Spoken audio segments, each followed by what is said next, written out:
اكيد كلنا فاكرين النايت بتاع زمان اللي احنا كنا بناكله دايما واحنا صغيرين. النهارده هنعمل طريقة النايت بتاع زمان ببيضة واحدة بس ومعلقتين، ومعلقتين مربى فراولة. هيطلع معانا 12 قطعة، حجمهم كبير مش صغير، حجم القطعة اكتر من نص كفة الايد. وهيبقى حلو قوي لو احنا اديناه لاولادنا في المدارس، هيكون موفر معانا جدا، وكمان بياخدوا حاجة احنا عارفين احنا عاملينها في البيت بايدينا وعارفين المكونات بتاعتها، وما فيهوش مواد حافظة. وده كفاية ان احنا ندي اولادنا حاجات ما فيهاش مواد حافظة. على الاقل بنقلل معاهم استخدام واستهلاك المواد الحافظة في الحاجات اللي بياكلوها من بره. هجيب عندي نسمي الله ونصلي على سيدنا محمد عليه افضل الصلاة والسلام. هجيب عندي بولة وفيها بيضة بدرجة حرارة الغرفة، وهنزل عليهم ب2 باكت من الفانيليا.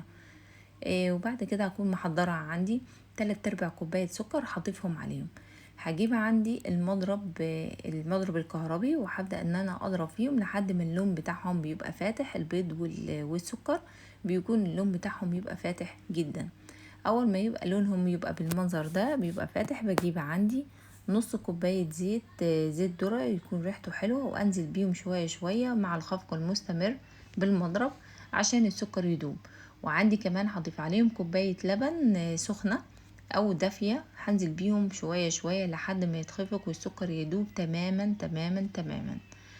بعد كده هكون احضر عندي المواد الجافة، وهي 2.25 كوب دقيق، وعليهم ورقة بيكنج باودر، ومعلقة صغيرة ملح، و2 معلقة كبيرة نشا.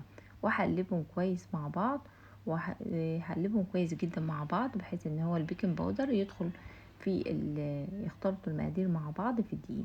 هنزل بيهم.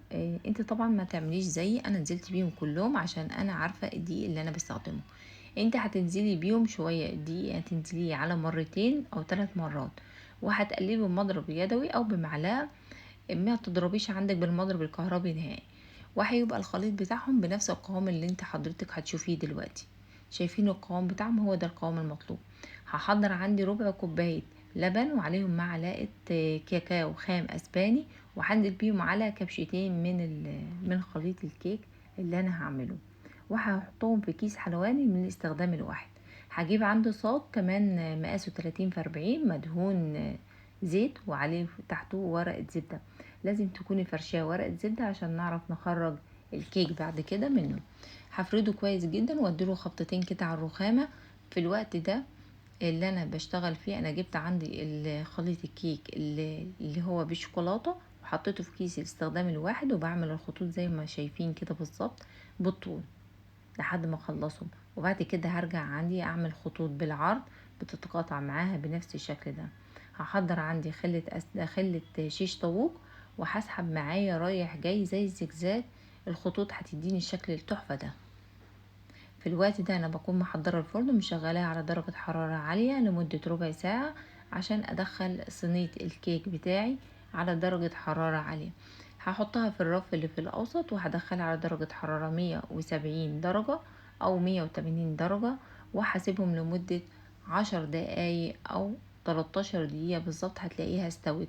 واللون ده هيبقى احمر لوحده كده. لو ما احمرش معاكي ممكن تشغلي الشوايه لمده دقيقه واحده، هياخد اللون الجميل التحفه ده. شايفين شكلها جميل جدا؟ طبعا احنا ده فرشين ورقه زبده جوه الصاج. فهبدا ان انا اخرج معايا بعد ما تبرد خالص، هخرج معايا الكيك. هقلبه كده على الصاج بتاعي، وهقسمه لنصين متساويين تماما، الاتنين يكونوا متساويين.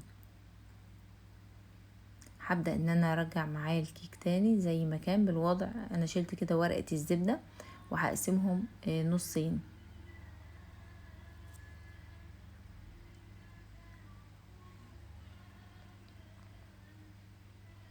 هقلب معايا النص على الوش التاني عشان خاطر ان هو يتشرب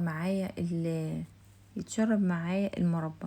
محضرة معايا معلقتين مربى بالفراولة، وهبدأ ان انا افردهم عندي على النص اللي انا قسمته الكيك في ظهره. هفرد المعلقتين، معلقتين حلوين قوي كافيين، معلقتين كبار. لو حابة تزودي زودي، بس ما ينصحش ان انت تزوديه قوي. هو يا دوب طبقة المربى ان هي تمسك النص الاول والنص التاني مع بعض. لكن ممكن تزوديه لو زاد عن حده، هتلاقيها ان هي مش هتمسكه كويس. بعد كده لو الاطراف عندك مش متساوية بتسويها، وهبدأ ان انا اقطعهم بنفس الطريقة اللي حضرتك شايفاها دي. هقطعهم بسكينة ترانش مشرشرة عشان ما تبهدلهاش وتتبهدل منك وانت بتقطعيها. هتطلع معايا 12 قطعة بالظبط، صاج 30 في 40، طلع معايا 12 قطعة، والحجم بتاعهم حلو قوي والارتفاع حلو قوي. انا سويت كده الاطراف بتاعته، شايفين؟ تحفة وجميلة وطالعة خفيفة جدا، والطبقتين حلوة عالية وكبيرة وحجمها كبير. يعني لو ادينا اولادنا قطعة من دي هتكون افيد كتير من ان احنا نشتري حاجة جاهزة. 12 قطعة حلوين قوي، وهياخدوا معانا اكتر من مرة. دلوقتي احنا ممكن بعد ما نحضر ونخلص خلاص ويكون الكيك النايت بتاعي برد تماما، نقدر ان احنا نحفظه. الكمية هندي اولادنا اللي هم محتاجينه، والباقي هنحفظه. هجيب عندي علبة محكمة الغلق وهحط فيها كمية الكيك بتاعتي واغطيهم كويس وادخلهم في الفريزر. لو وصلت معايا لحد هنا حط لايك وكومنت حلو زيك. هتوحشوني لحد الفيديو اللي جاي. مع السلامة.